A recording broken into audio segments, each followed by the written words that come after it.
the most common mistake of investing. Competing in the markets is more difficult than competing in the Olympics. The way that I feel it is life is like an adventure. I mean, if you knew everything, it wouldn't be nearly as good. So the ambiguity is part of it. It's part of the game. Each one of us would approach that differently. For me, have the greatest life I could have. Well, pain is a heck of a teacher. When you get pleasure, then you just keep doing what you're doing, but it doesn't teach you to change. You know, pain, when you put your hand on a hot stove or do anything that got you into a position, teaches you maybe about how to approach it differently. And also, pain teaches you about how reality works. Reality is reality. We're given reality. A lot of people say that they want to fight what reality is. You know, woe is me, and stop thinking about it being differently. Just understand, like, why did that thing happen to me? And how do I put it in perspective?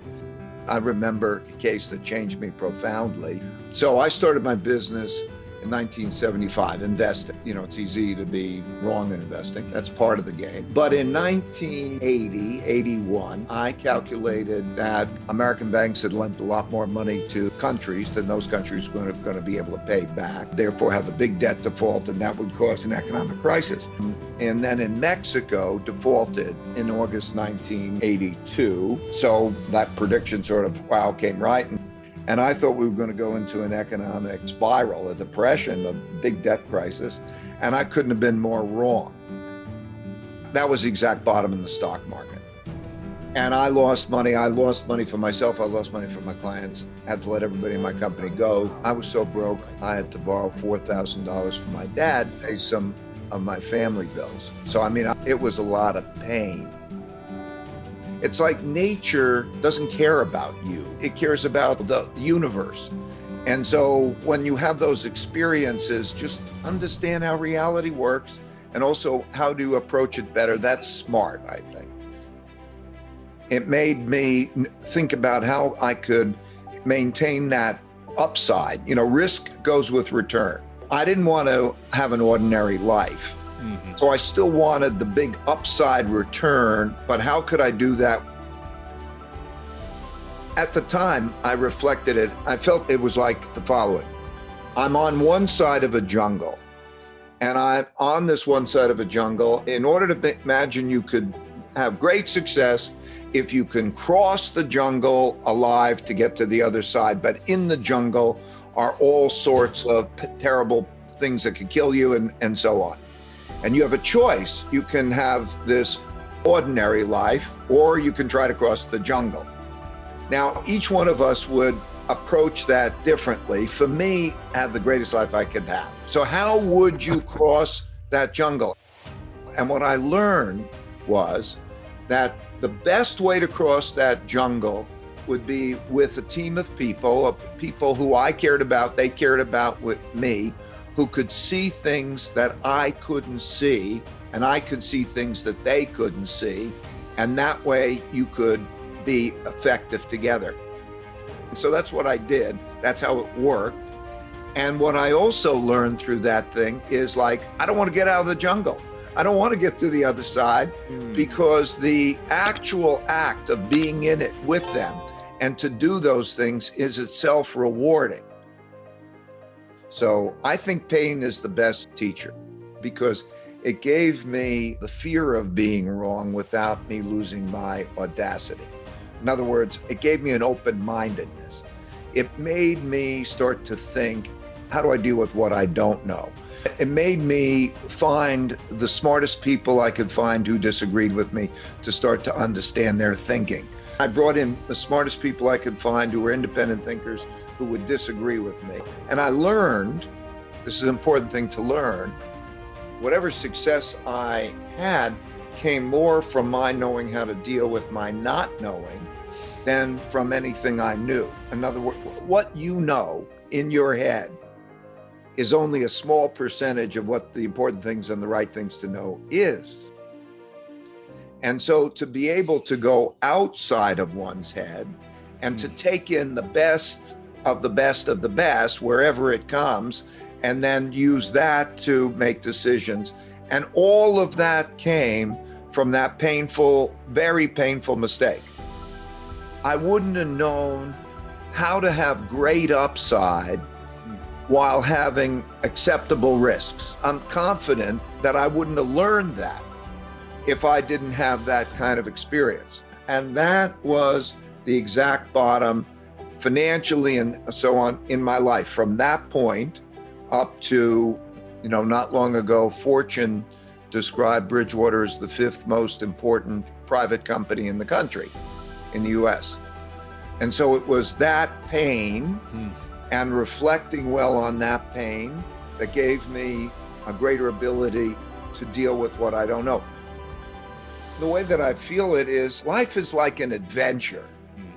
I mean, if you knew everything, it wouldn't be nearly as good. So the ambiguity is part of it. It's part of the game. It's just the way it is. And then experience that and to know how to deal with ambiguity, because the same rules apply. Feel it. What's it like? How does it feel? Where are the pulls to? How do you learn? How do you learn how to approach it? What's it like? Speak to others who have been in that spot before. Taste it, and so on. Our preferences change, as you're going through all those things. So you feel it out, you learn about it, you go to the things that you feel the pull toward. But in any case, to reconcile feelings with thoughts, to recognize feelings with logic and align them. Like each has to double check for me. Like if my feelings, I'm a big feeling person. There is a subliminal mind that we have. And so feelings and those things are coming through that subliminal mind, and it really has a big control. Freud discovered that there's a subliminal mind.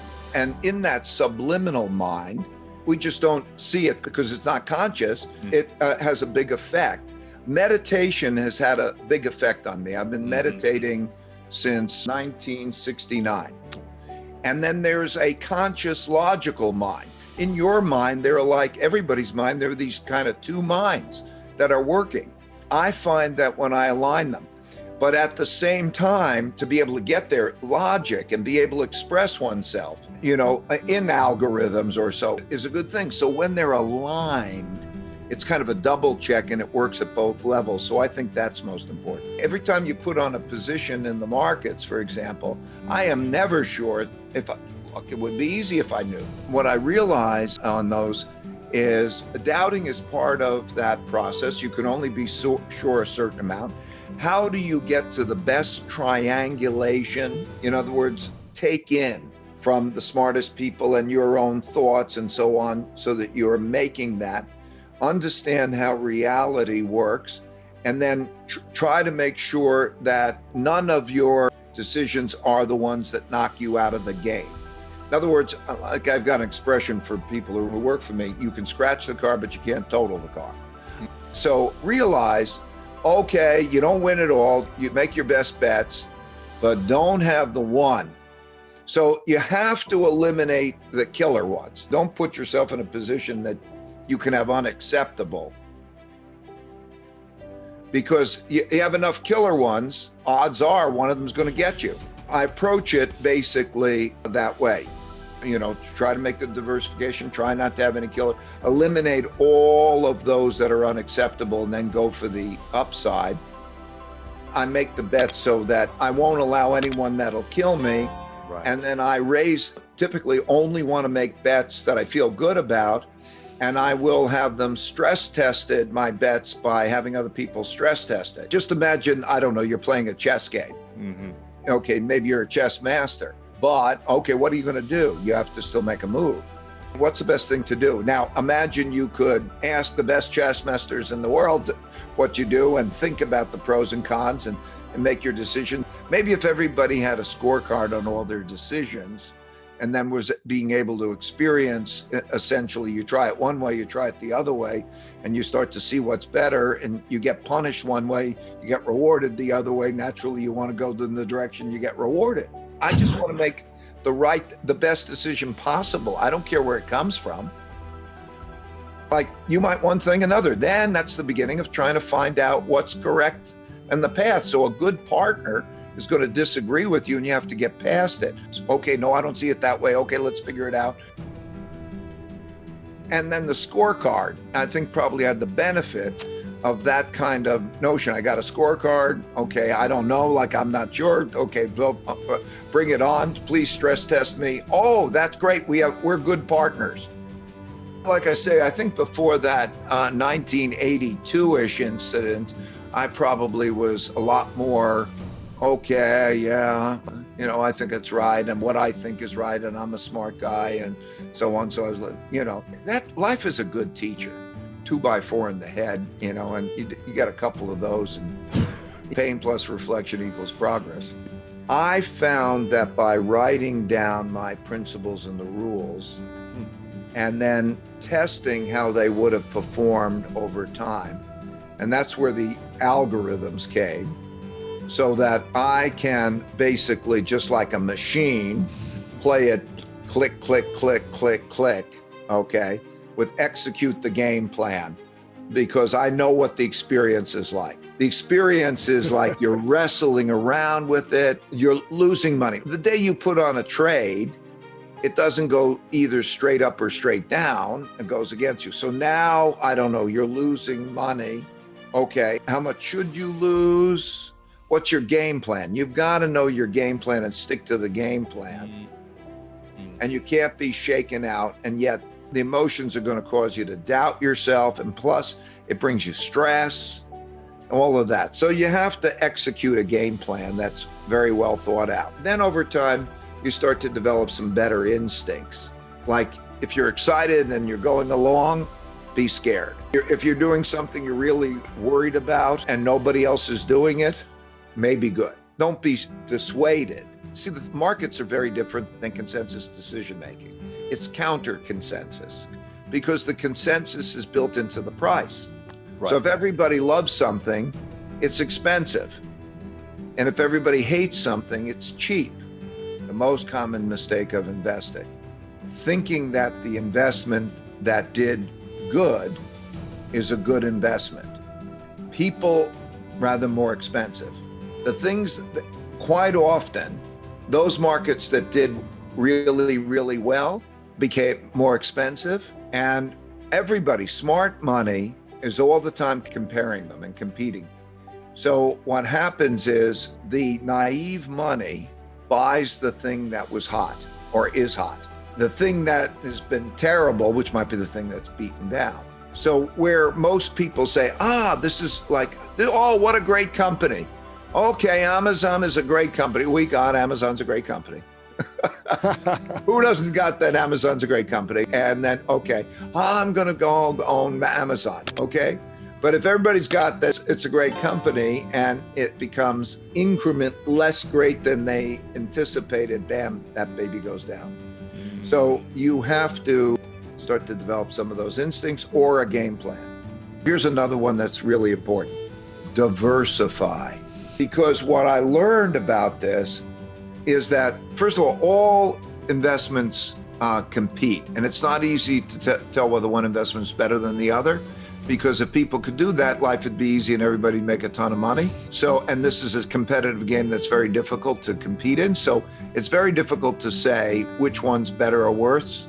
You could take experts and you could and do all sorts of tests, and you'll find out that they can pick that and you can't tell whether the worst ones are going to be better. So because of that, you understand that even picking the best ones is difficult. And particularly if you're naive, like we spend hundreds of millions of dollars each year on research to try to give us an edge. Wow. Okay. Now you've got to compete with us. Competing in the markets is more difficult than competing in the Olympics.